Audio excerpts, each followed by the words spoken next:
ठग्गू के लड्डू के यहाँ क्या लिखा होता है? ठग्गू के लड्डू के यहाँ क्या लिखा है? ऐसा कोई सगा नहीं, ऐसा कोई सगा नहीं।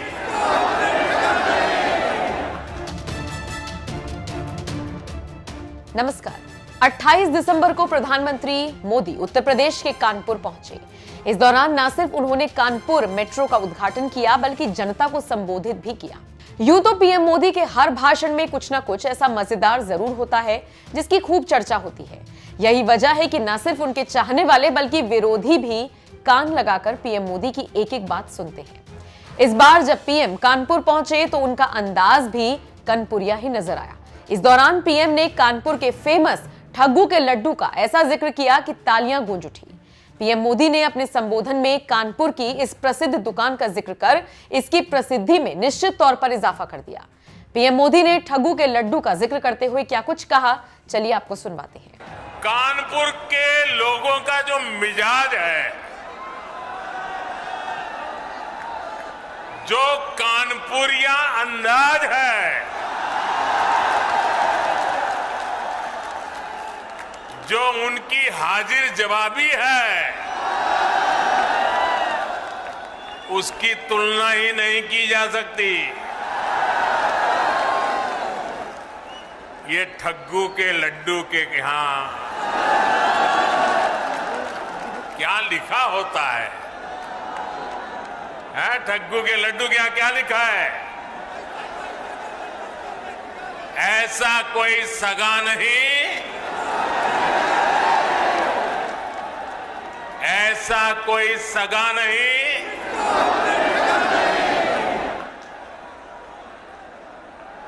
अब आज तक जो आप कहते हो कहते रहिए, लेकिन मैं तो यही कहूंगा, और जब मैं ये कहता हूं तो मैं कहूंगा ये कानपुरी है,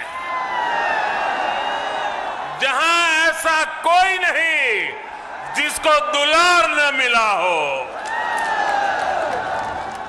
पीएम मोदी ने कानपुर के जिस ठग्गू के लड्डू की दुकान का जिक्र किया उसकी टैगलाइन आपको बता दें। दुकान पर लिखा है, ऐसा कोई सगा नहीं जिसे हमने ठगा नहीं, दुकान आएंगे हुजूर तो ठगे जाएंगे जरूर। वैसे तो ये दुकान पूरे देश में मशहूर है, लेकिन जो लोग इससे अनजान हैं उनके मन में ये सवाल कौन रहा है कि आखिर सालों से ठगी करने वाली इस दुकान के इतने चर्चे क्यों हैं?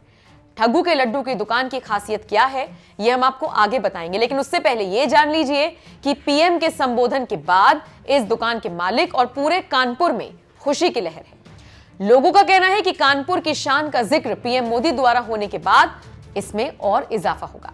आपको बताते चले, इस दुकान की शुरुआत राम अवतार पांडे ने लगभग 60 साल पहले की थी। राम अवतार की तीसरी पीढ़ी फिलहाल इस दुकान को चला रही है। उन्होंने ही इस दुकान की टैगलाइन रखी थी कि ऐसा कोई सगा नहीं जिसको हमने ठगा नहीं। अब वैसे तो इस लाइन का मतलब यह हुआ कि ऐसा कोई नहीं जिसे हमने धोखा ना दिया हो, लेकिन ठग्गू के लड्डू की दुकान पर आकर इसका मतलब बदल जाता है। दरअसल इस टैगलाइन के पीछे की कहानी दिलचस्प है। दुकान मालिक बताते हैं कि मेरे दादाजी एक बार दिल्ली में महात्मा गांधी का भाषण सुनने के लिए गए थे। उस भाषण में महात्मा गांधी ने चीनी को सफेद जहर बताया था और उसके कई नुकसान गिनवाए थे। अब चूंकि चीनी सस्ती और आसानी से उपलब्ध थी तो दादाजी भी उसी से लड्डू बनाया करते थे, लेकिन फिर साथ में उन्होंने ये टैगलाइन लगा दी जिससे लोगों को पता लग सके कि वो जो चीनी के लड्डू खा रहे हैं उनके लिए नुकसानदायक है। आपको जानकर ताज्जुब होगा कि इसी दुकान पर अभिषेक बच्चन और रानी मुखर्जी की फिल्म बंटी और बबली की शूटिंग भी हुई है। आपको बता दें, इस दुकान पर खास तरीके से लड्डू तैयार किए जाते हैं जिनमें सूजी, खोया, गोंद, चीनी, काजू, इलायची, बादाम, पिस्ता सब कुछ मिलाया जाता है। ये न सिर्फ खाने में टेस्टी लगते हैं बल्कि काफी फायदेमंद भी हैं। देसी घी से तैयार ये लड्डू पूरे देश में फेमस है। ठग्गू के लड्डू की दुकान की कहानी तो आपने जान ली। चलिए अब आपको कानपुर में दिए गए पीएम मोदी के भाषण के साथ छोड़ जाते हैं। साथियों, जब संगठन के काम के लिए मेरा आपके बीच आना होता था तो खूब सुनता था, झाड़े रहो कल्टरगंज,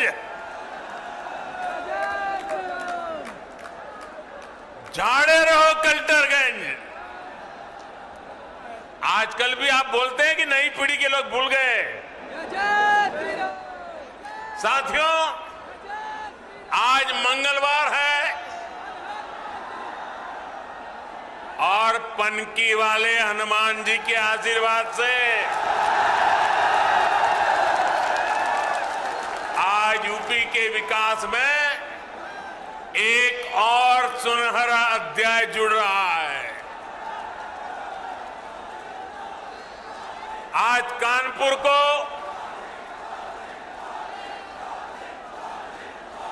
मेट्रो कनेक्टिविटी मिली है, साथ ही बिना रिफाइनरी से भी कानपुर अब कनेक्ट हो गया है। इससे कानपुर के साथ साथ यूपी के अनेकों जिलों में पेट्रोलियम उत्पाद अब और आसानी से सुलभ होंगे। हम दोनों प्रोजेक्ट्स के लिए आप सबको, पूरे उत्तर प्रदेश को बहुत बहुत बधाई।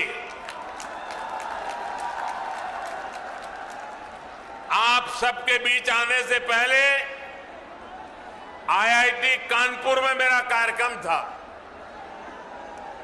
मैं पहली बार मेट्रो का सफर करने पर कानपुर वासियों के मनोभाव, उनकी उमंग उत्साह का साक्षी बनना चाहता था और इसलिए मैंने मेट्रो से सफर करना तय किया।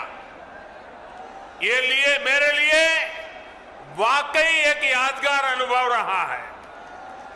साथियों, यूपी में पहले जिन लोगों ने सरकार चलाई, उन्होंने समय की अहमियत कभी नहीं समझी।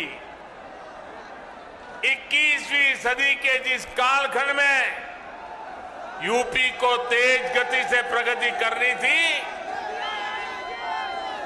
उस अमूल्य समय को, उस अहम अवसर को पहले की सरकारों ने गंवा दिया। उनकी प्राथमिकताओं में यूपी का विकास नहीं था, उनकी प्रतिबद्धता यूपी के लोगों के लिए नहीं थी। आज उत्तर प्रदेश में जो डबल इंजन की सरकार चल रही है, वो बीते कालखंड में समय का जो नुकसान हुआ है, उसकी भरपाई में भी जुटी है। हम डबल स्पीड से काम कर रहे हैं। आज देश का सबसे बड़ा अंतर्राष्ट्रीय हवाई अड्डा यूपी में बन रहा है।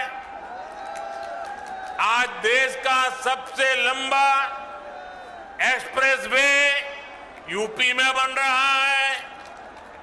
आज देश का पहला regional rapid transit system UP में बन रहा है। डेडिकेटेड फ्रेट कॉरिडोर का हब भी यूपी होने वाला है। जिस यूपी को कभी अवैध हथियारों वाली गैंग के लिए बदनाम किया गया था, वही उत्तर प्रदेश देश की सुरक्षा के लिए डिफेंस कॉरिडोर बना रहा है। साथियों, इसीलिए यूपी के लोग कह रहे हैं, फर्क साफ है। ये फर्क सिर्फ योजनाओं, परियोजनाओं का ही नहीं, बल्कि काम करने के तरीके का भी है। डबल इंजन की सरकार जिस काम को शुरू करती है, उसे पूरा करने के लिए भी हम दिन रात एक कर देते हैं। कानपुर मेट्रो के निर्माण को, ये काम हमारी सरकार में शुरू हुआ और हमारी ही सरकार इसका लोकार्पण भी कर रही है। पूर्वांचल एक्सप्रेसवे का शिलान्यास हमारी सरकार ने किया, हमारी ही सरकार ने इसका काम पूरा किया। दिल्ली मेरठ एक्सप्रेसवे का शिलान्यास हमारी सरकार ने किया और उसे पूरा करके जनता को समर्पित करने का काम भी हमने ही किया। मैं आपको ऐसी अनेकों परियोजनाएं गिना सकता हूं, यानी पूरब हो या पश्चिम या फिर हमारा ये क्षेत्र, यूपी में हर परियोजना को समय पर पूरा करने का प्रयास किया जा रहा है।